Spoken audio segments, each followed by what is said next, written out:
Much nicer outside today, so I'm working out on my parents' back porch and getting some editing done on the next episode and trying to figure out who this company is my sister's talking about. It's some smoothie / coffee shop company in town that's run by apparently this very young girl, 21 years old. I'm really impressed by that. I've never known anyone of that age to run their own business, so that's pretty cool, and I think I'm gonna look into that and see if maybe she would like some help with some digital content. I gotta figure out if she's already got a Facebook page and see what kind of stuff she's already got up on there, or if she's got a website. Here she is. Hey, what's the name of that company that you were telling me about, the smoothie coffee shop company? I know Pulse is the gym, but I don't know. Oh yeah, she also apparently runs a gym. So not like a weight gym, but the kind where you go take classes and stuff. So sounds like an interesting character. We'll have to check out what she's got going on and see if we can't help her with some content. Shake it up. Shake it up and Pulse Fitness. Shake it up and Pulse Fitness. Cool.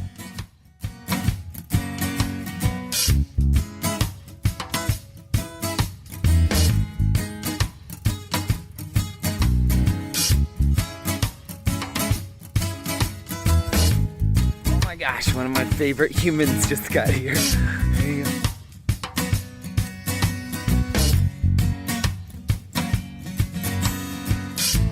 I want you guys to meet this wonderful woman. This is Stacy Featherstone. Hi. I was staying with her this last spring. That's who I was doing all the gardening stuff with. We put in that Three Sisters mandala garden and did all kinds of stuff. And And that it was came out great. so beautiful. Yeah. Yes. We'll probably be visiting her again this spring. She's going to teach us more stuff about gardening and seed preservation and healthy soils and all that fun stuff. Yeah. So you've just recently stepped into a couple pretty big positions. Why don't you tell us about it? Yes. Well, I'm currently Vice President of Females Farming Forward, which is a chapter group of the Indiana Farmers Union, and so what we are doing with that is kind of revamping it, getting it renewed, and getting ready to have re-elections coming November 3rd at the Indiana Farmers Union annual convention. And so we'll be there to help host that and support that in any way we can. We're really big on supporting each other. Indiana Farmers Union has a hemp chapter too, and so we all just kind of support each other's chapters, and it all comes down to we are all Indiana Farmers Union members, and I am a board member also and a delegate, so I go. When they go, I go to Washington, D.C., and I go to the national convention level and go and lobby and shake hands and speak with elected candidates to try to have a voice in the matter of the Farm Bill and farmers and growers and all of us.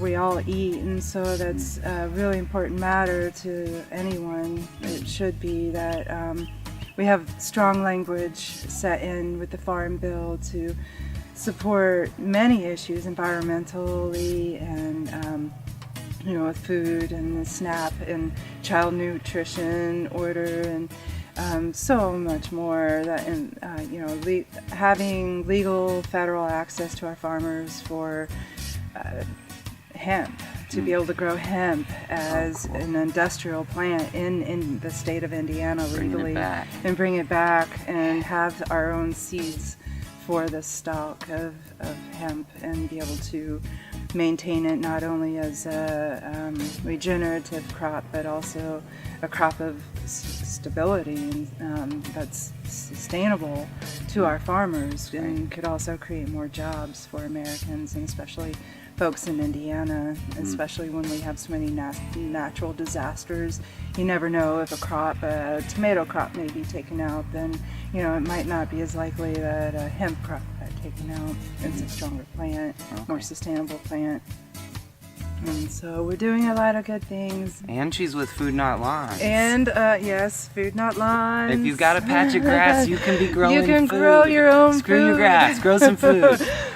Anywhere. You can have container gardens, and you can grow about anywhere and grow up anywhere and utilize every bit of your lawn. If you're in the urban setting, that's okay. With the Indiana Farmers Union, we very much support the urban grower too. You don't even have to be a farmer to be an Indiana Farmers Union member. It's more just about fighting for the It's rights. supporting and being a food advocate. Right now, Indianapolis is in one of the top 10 cities. Used to be the top city for food crisis, and so we are still up there. We do have. What does that mean? Just like our grocery healthy stores food is very are scarce. Our grocery stores are closing Non-packaged. down. The health food stores are keeping abundance of health food stores, and they're surviving, but they're far away. It's not as cost effective for a lot of folks to drive to some of these health food stores. It seems more expensive to a lot of folks, and our closest grocery stores of the biggest corporation grocery stores are closing down, locking their doors. The entire corporation is shutting down or being bought out, and those doors are closed. And there's nowhere within where I live personally, there's nowhere that there's a big chain, big corporate grocery store any longer. They're all gone. And I grew up in this area, and when the grocery store that has been there your entire life shuts down, that's something to pay attention to. And along with the other ones, and and it's not just that, but these children that are alone a lot, they have access to gas stations and Dollar Generals and that, and they're going in and buying a bunch of frozen processed foods and potato chips and sodas, which leads also to obesity in America.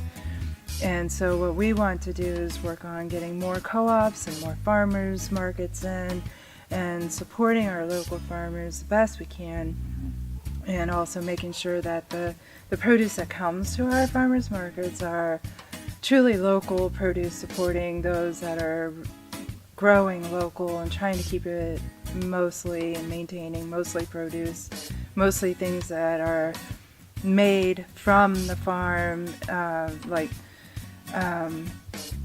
breads and butters and cheeses, things like this that are actually coming from the produce or the livestock that they grow and maintain, and bring it back local.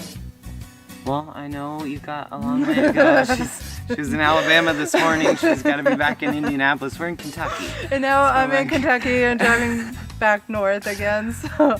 But yeah, support your local farmers. Yes. Support your family farmers too. Your local farmers markets. Save Yes. seeds. Save Grow your foods in seeds. your yards. Yes. Make seed bombs. Make seed bombs. Food Not Lawns. Thank you.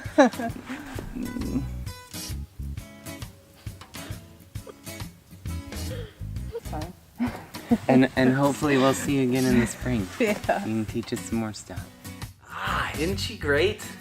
She's been volunteering for like 2 decades, and things are finally starting to blossom for her, and just putting her in more of a position to fight for the things that are important for all of us. Healthy food, the rights of our farmers, like, so crucial. And things are really unfolding for me too right now. Oh my God, I'm so excited to share what's going on. I'm not gonna tell you right now, but I am gonna show you as it's happening, so stay tuned.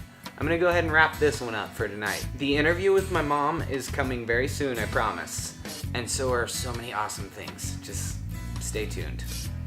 Love you guys. Let's consciously evolve together.